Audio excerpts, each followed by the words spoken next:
Listen, I gotta tell you about this one time I went camping. I was 15. Just a regular kid in this scout troop, right? We were headed to Pine Valley for the weekend. It's this big woods area, trees everywhere, a little lake off to the side. I'd been stoked, because I was working on my photography merit badge. Brought my digital camera to snap some pics of deer or whatever. Packed light, forgot my extra socks though, so my feet were freezing the whole time. First day was fine. Set up our tents, messed around by the fire. That night, I'm in my sleeping bag, flipping through the pics I took. Mostly dumb stuff, Jake making a dumb face, the lake, some trees. But then I see it. In a couple shots, there's this figure, way back by the tree line. Looked like they had an old scout uniform on, all faded and weird. Thing is, it wasn't anyone from our troop. I counted heads that day. Nobody was missing, nobody extra. I showed the pics to my patrol leader, Mike. He's older, 17, supposed to know stuff. I'm like, yo, Mike, check this out. Who's that? He squints at it, laughs a bit. Dude, it's just shadows. You're freaking out over nothing. I didn't buy it. Shadows don't have shoulders and legs, you know. But I didn't say anything else. Didn't want to look like a baby. That night I barely slept. Kept hearing the wind, or maybe it was footsteps, I don't know. Kept picturing that figure just standing there, staring at us. Next morning, I crawl out of the tent early. Needed to pee. Ground was all muddy from the rain the day before. That's when I saw them. Footprints. Right around our tent. Small ones like some little kid was sneaking around. But they were deep. Way too deep for a kid. Like, pressed hard into the mud. I checked everyone's boots later. None matched. My hands got all shaky, but I didn't tell nobody. Jake would have just said I was being a wuss. I poked around the tent after that, trying to act normal. Noticed my backpack was open. I always zip it up, hate when bugs get in my stuff. My granola bars were gone, but there was something else in there. This old scout badge, all worn out and crusty. Not mine. Looked like it had been sitting in the dirt for years. I shoved it in my pocket, didn't know what else to do. My head was spinning. That day, I couldn't shake it. Kept glancing at the trees, waiting to see that figure again. Didn't, but it felt like eyes were on me. That night, we did the campfire thing. Marshmallows, ghost stories, whatever. Everyone's laughing, but I'm just sitting there, clutching my camera. Couldn't stop thinking about that badge. Went to bed, zipped my sleeping bag up tight. Kept the camera right next to me, inside the bag. I wasn't letting it out of my sight. Fell asleep eventually, I guess. Woke up to the sun coming up, birds chirping. Grabbed my camera to check those pics again, see if I was crazy. That's when I saw them. New pictures, dozens of them.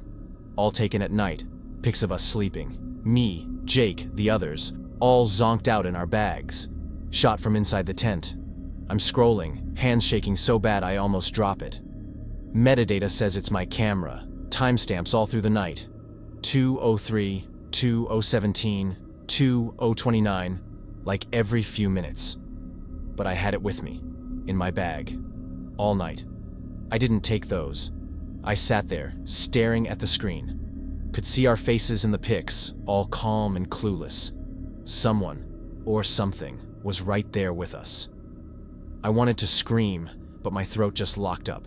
Deleted nothing, said nothing. Packed my stuff, kept my mouth shut the whole ride home. Never told a soul about those photos. Couldn't. Who'd believe me?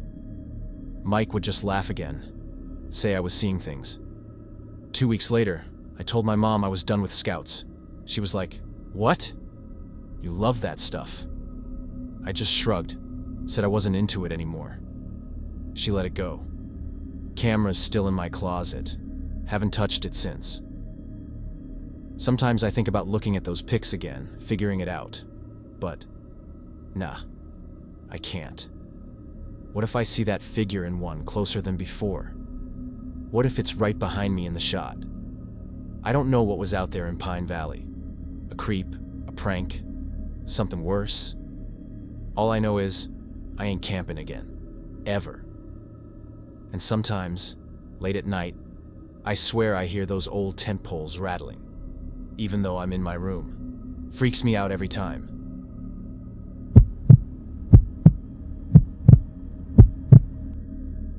This one time, me and my scout troop went camping. I was maybe 14, just some kid who liked being outside. We were going to this spot near Pine Ridge. Real pretty place. Big trees, a creek running through it. I was pumped because they said we'd be near this university research station, supposed to be studying deer or birds or something. They let us camp there, said we might see some wildlife cameras. Sounded cool, you know? I packed my old sleeping bag, the blue one with the rip I never fixed, and, forgot my bug spray. Big mistake. Mosquitoes ate me alive. First day was chill. We got there, set up our tents. My tent mate, Josh, he snores like a chainsaw, so I knew I was in for it. We messed around, built a fire, ate some hot dogs. Scoutmaster Dave, he's this big dude with a beard, told us about the research station. Said it was just over the hill, some boring building. I didn't think much of it. That night, though, I don't know. I kept waking up. Heard these little snaps, like twigs breaking. Figured it was animals, right? But it kept happening. Closer each time. I peeked out the tent flap once. Nothing. Just dark. Josh was still snoring, so I zipped back up and tried to sleep. Didn't work too good. Next day, I'm groggy, dragging myself around. We're hiking, and I see this guy, like way off in the woods, just standing there, watching us. Wore a jacket, maybe a hat. I thought, oh, researcher guy, whatever. Waved at him, but he didn't wave back. Just stood there. Creeped me out a little, but I shook it off. Told myself I was being dumb. That second night, though, that's when it got bad. I wake up middle of the night needing to pee.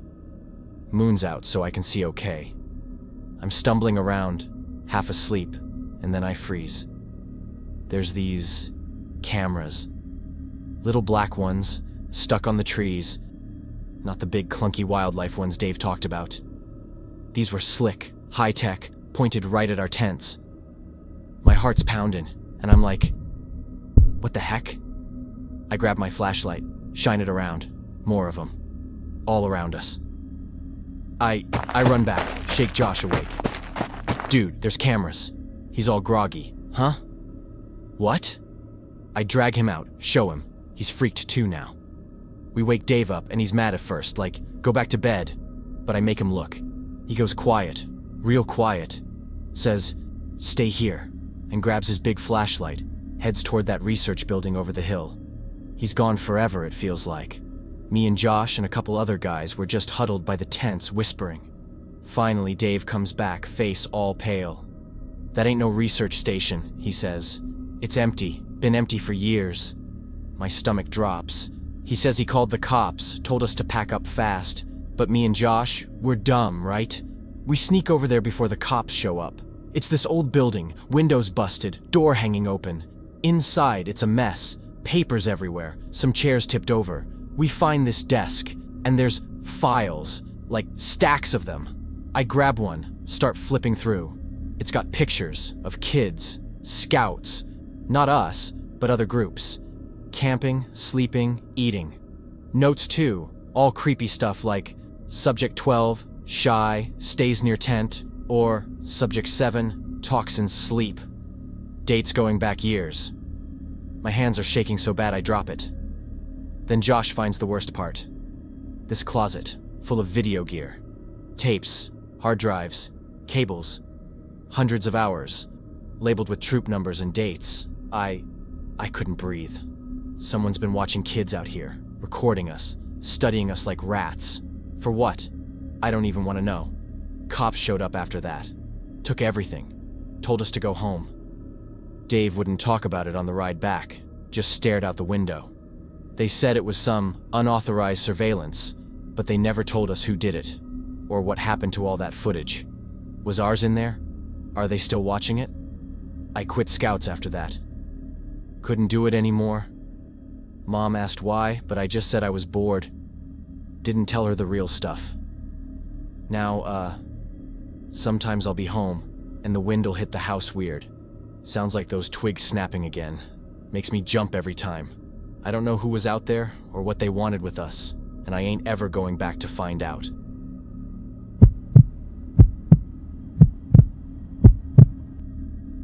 I'm not great at this storytelling stuff, but I gotta get this one off my chest. It was a while back when I was helping out as a scout leader for Troop 47. We were at this old Boy Scout camp, supposed to be shut down for renovations. They let us crash in the newer cabins, but the main lodge, all boarded up, falling apart, kinda gave me the creeps just looking at it. During the day, weird stuff started popping up. Footprints around our tents, but they didn't match any of our shoes. And one time, I swear I saw someone peeking at us from the trees. Turned my head, and nothing. Gone. I told myself it was just my imagination, but it stuck with me. First night went fine. We pitched tents, built a fire, swapped some dumb ghost stories. But the second night, couldn't sleep. This faint music kept drifting in, like those old songs my grandpa used to play, all scratchy and slow. Checked the tents, thinking some kid left a radio on. Nope. Everyone was out cold. I tried to shake it off, but it wouldn't stop. Got louder even. So, I woke up Jake and Matt, two guys I trusted not to laugh at me. Told them about the music. They were like, "You're hearing things, man." But they tagged along anyway. Walking out there, I kept feeling it. Like someone was right behind us. Kept turning around, shining my flashlight. Nothing but wind and leaves. Still felt off, though. We followed the sound anyway, and it took us to this beat-up counselor cabin. Supposed to be locked tight, but the door cracked open just a bit. I was like, "Guys, this ain't right." Jake, though, he's all, "Come on, let's peek inside." Probably just a joke. Matt's muttering, "Maybe we should head back." But we went in anyway. Dumb move, looking back. Inside was a wreck. Sleeping bag tossed on the floor, canned food stacked up, random junk everywhere. Maps on the wall, our camp circled in red, a pair of binoculars just sitting there. And that radio, this old clunky thing, blasting that creepy music on some AM station. My gut was screaming at me to leave. Then I saw it. A logbook on the table. Picked it up, started flipping through. Pages full of notes, all from the last month. About us. Stuff like, Troop 47 got here at 3 p.m., tents by the lake. Then it got worse. Kid with red hair yelled at the scoutmaster about dinner. Kid with glasses told a story by the fire. That's me. I got glasses. Hands shaking, I kept reading. It knew everything. Our routines, who hung out with who, even stuff we said when no one else was around. Last page, from that day, just said, "They're getting suspicious. Time to move on." I dropped it. Looked at Jake and Matt. They looked like they'd seen a ghost. The more I think about it now, the more those details haunt me. Whoever was watching us didn't just observe from a distance. They were close enough to hear private conversations, to notice which kid complained about the food, to know exactly when we set up camp. That level of surveillance requires someone to be practically breathing down our necks, and we never once spotted them during daylight hours. What really gets me is how organized it all was. This wasn't some random drifter who stumbled onto our camp. The maps, the systematic note-taking, the way they tracked our daily patterns, it felt professional, clinical even. Like we were subjects in some twisted study, and our observer was documenting every move with scientific precision. We bolted out of there, didn't even think twice. Ran back, woke the scoutmaster, told him everything. He called the camp people. They showed up, checked it out, and said, "No way. That cabin's been locked up for 2 years." But we saw it. All of it. Cops came, took the logbook, the stuff, everything. Never told us who was there or why they were watching us. After we got home, I couldn't shake it. Kept wondering who that was, what they wanted. Police said they'd look into it, but never heard back. Maybe they found nothing. Maybe they didn't want to say. Left me with a mess of questions and no answers. I quit being a scout leader after that. Couldn't deal with it. Sometimes I still hear that old music when I'm trying to sleep. Freaks me out every time. Oh, random thing? My tent was the worst. Zipper wouldn't close right, so the cold just poured in. Kept waking me up. And Jake? He'd always go on about how his little brother used to sneak into his room and nab his socks. Weird kid.